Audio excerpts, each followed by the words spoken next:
যারা গুণীজন, যারা সিনিয়র জন, আমি তাদের সবসময় সিনিয়রদের সাথে থাকতে চাই। সিনিয়রদেরকে আমি শ্রদ্ধা করি, যারা জুনিয়র তাদেরকে আমি স্নেহ করি, ভালোবাসি। এটাই আমার হিসাব।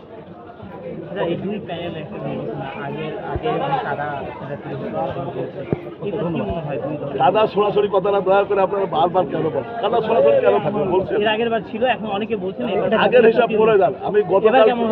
আমি বিশ্বাস করি গতকাল যেটা হয়ে গেছে ওটা পাস্ট অলওয়েজ পাস্টকে নিয়ে আমরা কোনো আলোচনা না করি, ঠিক আছে? আমরা আগামীতে এবার যেমন সবাই আনন্দমুখর পরিবেশে একে অন্যের সহকর্মী ভাই হিসেবে কাজ করে যাচ্ছি, ভবিষ্যতে ইনশাল্লাহ এভাবে কাজ করে যাব। কেউ কারো পক্ষে বিপক্ষে কিছু বলছি না বা বলছে না, আমার খুব ভালো লেগেছে।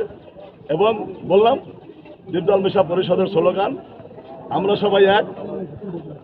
সবাই এক বলতে কি শুধু আমি হাবিব খান বা চলচ্চিত্রের এই শুধু দ্বীপজলের প্যানেলের লোক না, 770 জন শিল্পী এক এবং এক আদর্শে তারা আমরা গড়তে চাই। আমরা কেউ কারো পর না, কেউ কারো আমার শত্রু না, আমরা সবাই একে অন্যের ভাই, একে অন্যের এবং একে অন্যের গলাগলি করে আমরা থাকতে চাই, আমরা থাকবো।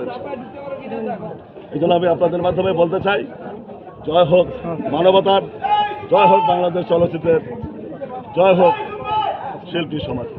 কোনো বিতর্ক নাই, এদের স্লোগানই ছিল আমরা কোনো কাদা ছড়াছড়িতে থাকবো, কেউ কারো বদনাম করবো না, কোনো শিল্পীর বদনাম করবো না। শিল্পী সবাই সারা বাংলাদেশের মানুষের ভালোবাসার মানুষ, শিল্পীরা কারো এক পদের বদনাম করবো।